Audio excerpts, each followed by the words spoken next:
you are standing on, and the vast land spread around it, are connected with centuries of our national history in a delightful, remarkable, and fateful way. Let's watch how a wonderful chapter of our history flows to the foot of this tower where you are now present. 500 years ago, amidst a storm in the Indian Ocean, destiny guided the Portuguese to the enchanting shores of Malacca, a serendipitous encounter that marks a pivotal point in the history of Colombo.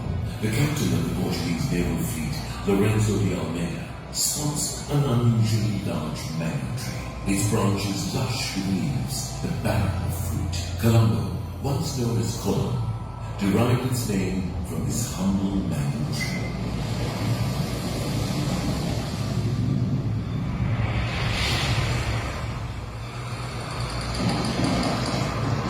Long before the arrival of the Portuguese, Colombo was a vibrant trading city, drawing merchants from distant lands, Arab, Persian, Bengali, and Chinese.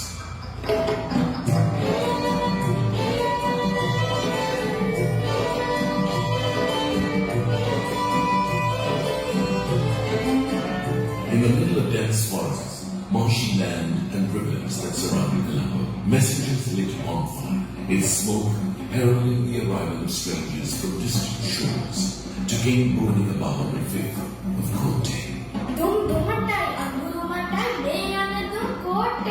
Reports of the newcomers reaches the king's court. Dear Lord, a very white race, clad in iron, has landed on our shores. They are eating white rock and drinking blood, trading gold for mere jewels, and their firearms seem out of this world, my king.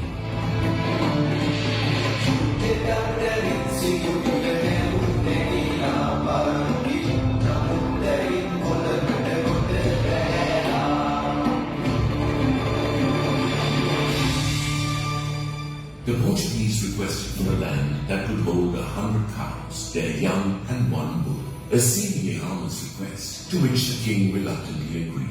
Colon Lake, from the bygone era of Colombo, was spread out as a great lake, enveloping landmarks such as Wheaton Cinema Hall, Colombo Fort, and the railway station. There arose a formidable fortress with 12 barracks. Inside, there were churches, hospitals, and grand villas.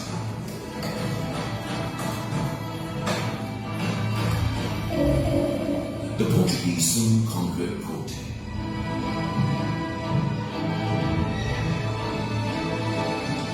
But against them stood one young prince, Prince Tigre, known to be born for war.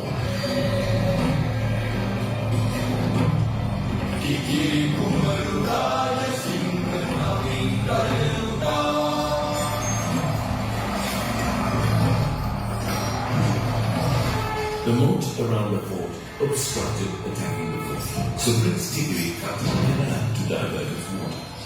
Today, it is known as San Sebastian Canal. Prince Tigre was a formidable fighter against the Portuguese pirates. Prince Tigre besieged the fort, forcing the starving inhabitants to eat the trapped cats. In 1656, King Radhasinga II took the help of the Dutch to eradicate the Portuguese power that Prince had confined to Colombo Fort. The departure of the Portuguese and the arrival of the Dutch was said to be like trading ginger for chili. The VOC logo appeared on Dutch buildings and roofs. Houses with arched ledges, scrolls, and torches came to Colombo. The Roman Dutch law came to Sri Lanka. At that time, a Dutch church built on grounds where wolves roamed was called Wolfenbrouw. A Dutch engineer named Beer built a channel to drain the water from Colon Lake. Since then, Colon Lake became Bear Lake. At 10 a.m. on February 16, 1796, the Dutch flag lowered for the last time over Colombo, marking the end of 140 years of Dutch dominion. In a symbolic gesture of surrender, the Dutch surrendered their arms to the incoming British forces in a sight just meters away from where we stand. With the signing of the Cambrian Convention in 1815, the entirety of Sri Lanka fell under British rule, and Colombo emerged as the nerve center of colonial power. In the same year, King Sri Vikramaditya Singha, the ruler of Kandy, was captured and borne away in central Kandy and brought to Colombo. Till he was sent to Bangalore in India, he was housed in a Dutch officer's residence. Venkatarangana, the Indian wife of the king, stayed in a mansion in Maradana, the place where the queen went down to the Beverley to go to Maradana, stood the Portuguese gunpowder building. The water in Colombo was brackish that day. The best water was at Captain's Garden, a place a few meters away from him. This water was distributed to the whole of Colombo. Sri Kailasavathan Temple, the oldest Hindu temple in Colombo, is also located on this wonderful land. The queen who was taken to Maradana had new clothes sewn. Her famous painting, drawn by a painter named Dan, was drawn as she sat by the bed. The British, who revolutionized the country's road sector, built a road from Colombo to Maradana. The Portuguese gunpowder storehouse was turned into Lagos, the country's media powerhouse. The road next to this was called Macallan Road. Today, it is called D.R. Vijayawardena. Mr. D.R. Vijayawardena brought the last Lankan flag from England and published in his newspaper for recognition. Inspired by this, the national flag of Sri Lanka was born.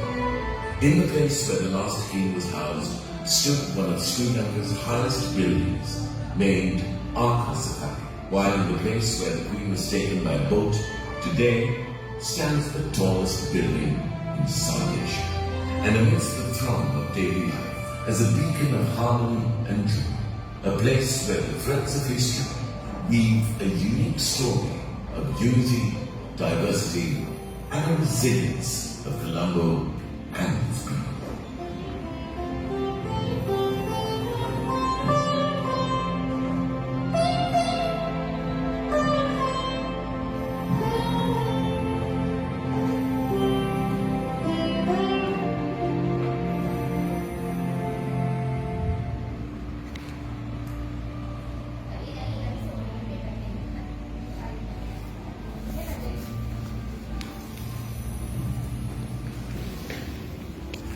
So